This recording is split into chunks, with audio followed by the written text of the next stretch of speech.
Assalamualaikum warahmatullahi wabarakatuh. Kembali lagi bersama saya Farizal Dwi Arfianto dari Universitas Pasowa Fakultas Psikologi Prodi Psikologi dari kelas A dengan NIM 4524091026.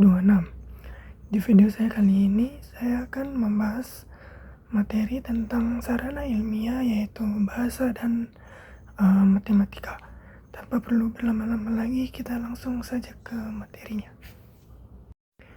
Jadi kita akan membahas materi yang pertama yaitu bahasa. Jadi bahasa memegang peran penting dalam kehidupan manusia. Kelasiman tersebut membuat manusia jarang memperhatikan bahasa dan menanggapinya sebagai suatu hal yang biasa seperti halnya bernafas dan berjalan. Padahal bahasa mempunyai pengaruh-pengaruh yang luar biasa dan termasuk yang membedakan manusia dari ciptaan lainnya. Hal ini senada dengan apa yang diutarakan oleh Ernest, sebagaimana yang dikutip oleh Jujun, bahwa keunikan manusia bukanlah terletak pada kemampuan berpikirnya, melainkan terletak pada kemampuan bahasanya. Oleh karena itu, Ernest menyebut manusia sebagai animals symbolikum, yaitu makhluk yang mempergunakan simbol. Secara generik, istilah ini mempunyai cakupan yang lebih luas dari istilah Homo sapiens, sebab dalam kegiatan berpikir manusia mempergunakan simbol. Bahasa sebagai sarana komunikasi antar manusia. Tanpa bahasa tiada komunikasi. Tanpa komunikasi, apakah manusia dapat bersosialisasi?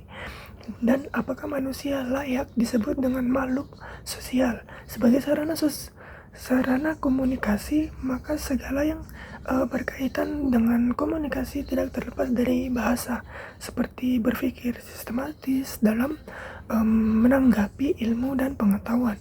Dengan kata lain, tanpa mempunyai kemampuan berbahasa, seseorang tidak dapat melakukan kegiatan secara sistematis dan teratur. Jadi banyak ahli bahasa yang telah memberikan uraian tentang pengertian bahasa. Sudah banyak, tentu setiap ahli berbeda-beda cara menyampaikannya.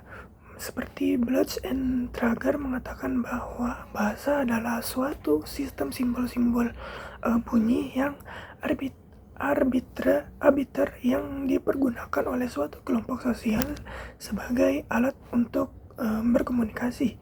Senada dengan definisi di atas, bahasa adalah suatu sistem yang terstruktur dari simbol-simbol bunyi yang dipergunakan oleh para anggota suatu kelompok sosial sebagai alat bergaul satu sama lain.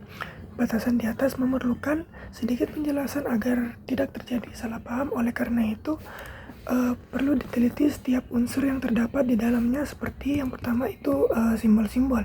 Simbol-simbol berarti things that stand for the other things, atau sesuatu yang menyatakan sesuatu yang lain. Hubungan antara simbol dan sesuatu yang dilambangkan itu tidak merupakan sesuatu yang terjadi dengan sendirinya atau sesuatu yang bersifat alamiah. Baik, dan yang kedua ada bahasa sebagai sarana berpikir ilmiah. Untuk dapat berpikir ilmiah, seseorang selayaknya menguasai kriteria maupun langkah-langkah dalam kegiatan ilmiah. Dengan menguasai hal tersebut, tujuan yang akan digapai akan terwujud. Berbicara bahasa secara ilmiah, ada dua hal yang harus diperhatikan, yaitu yang pertama, sarana ilmu itu merupakan ilmu dalam pengertian bahwa ia merupakan kumpulan pengertian yang didapatkan berdasarkan metode ilmiah seperti menggunakan pola berpikir induktif dan deduktif dalam pengetahuan ilmu, dalam mendapatkan pengetahuan. Dan yang kedua, tujuan mempelajari sarana ilmu adalah agar dapat melakukan penelitian ilmiah secara baik. Dengan demikian, jika hal tersebut dikaitkan dengan berpikir ilmiah, sarana ilmiah berpikir alat bagi cabang-cabang pengertian untuk mengembangkan materi pengetahuan berdasarkan metode ilmiah. Dan yang ketiga ada bahasa ilmiah dan bahasa agama. Telah diutarakan sebelumnya, bahwa bahasa ilmiah adalah bahasa yang dipergunakan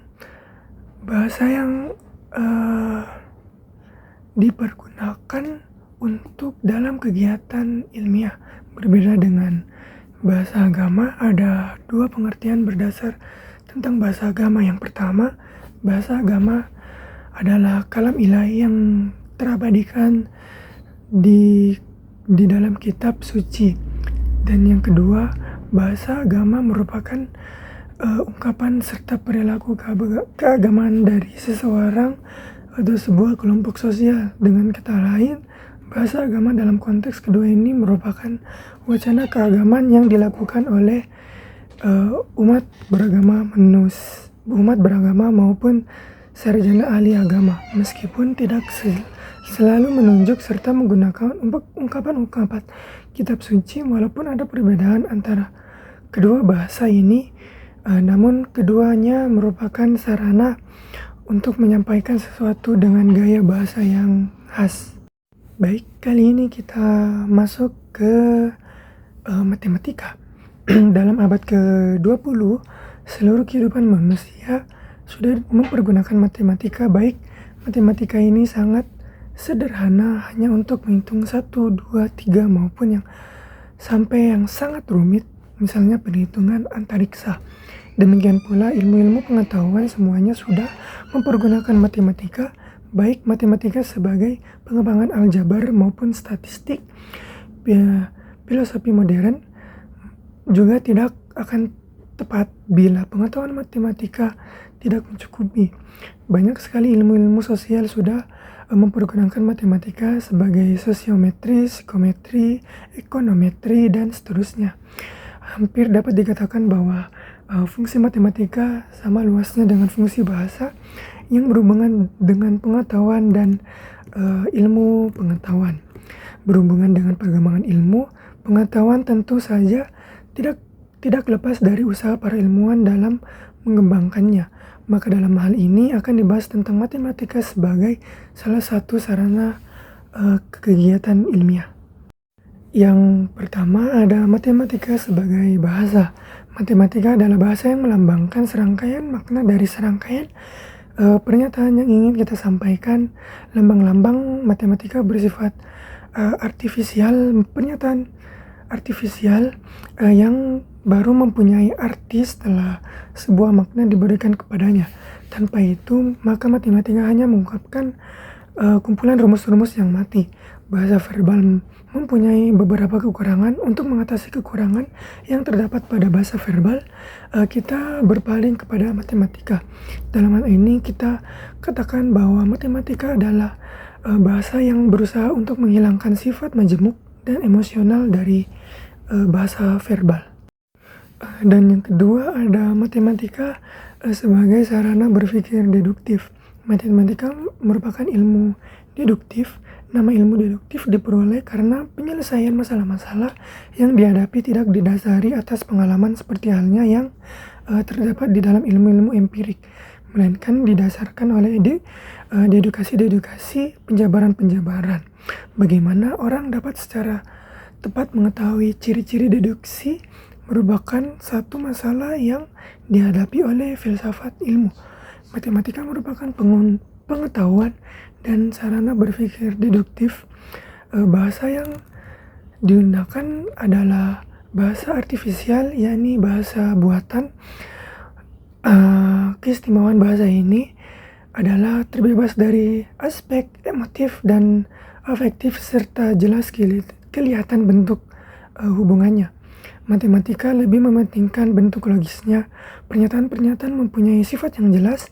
Pola berpikir deduktif banyak digunakan baik dalam bidang ilmiah maupun bidang lain yang merupakan proses pengambilan kesimpulan yang didasarkan kepada premis-premis yang kebenarannya telah ditentukan. Misalnya seperti jika diketahui A termasuk dalam lingkungan B, sedangkan B tidak ada hubungannya dengan C, maka A tidak ada hubungannya dengan C. Dalam penalaran deduktif, dengan bentuk penyimpulan yang banyak dipergunakan adalah sistem silogisme dan bahkan silogisme ini disebut sebagai perwujudan pemikiran deduktif yang sempurna.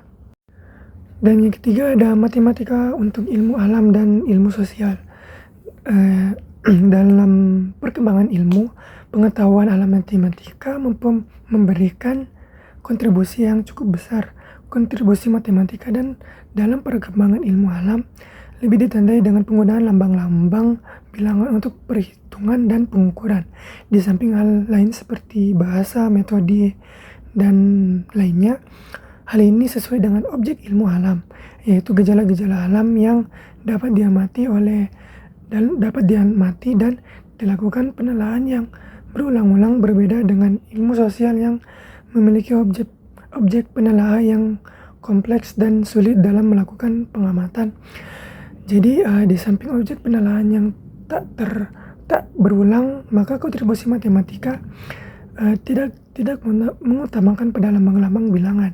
Adapun ilmu-ilmu sosial dapat ditandai oleh kenyataan bahwa kebanyakan dari masalah yang dihadapi tidak mempunyai ukuran dan mempergunakan bilangan, dan pengertian tentang ruang adalah sama sekali tidak relevan.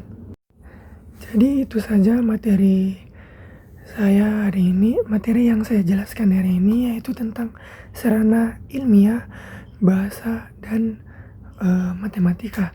Kesimpulan saya dalam materi ini adalah dalam filsafat, bahasa dan matematika bukan hanya alat untuk berkomunikasi atau menghitung, tetapi juga sarana untuk memahami dan mengorganisir realitas. Keduanya memiliki hubungan yang erat dengan logika, representasi, dan pemikiran abstrak. Baik, itu saja yang bisa saya jelaskan dari video saya kali ini. Mohon maaf jika ada salah kata dan banyak salah dari penjelasan saya. Saya Farizal Dwi Arfianto, pamit undur diri. Wassalamualaikum warahmatullahi wabarakatuh.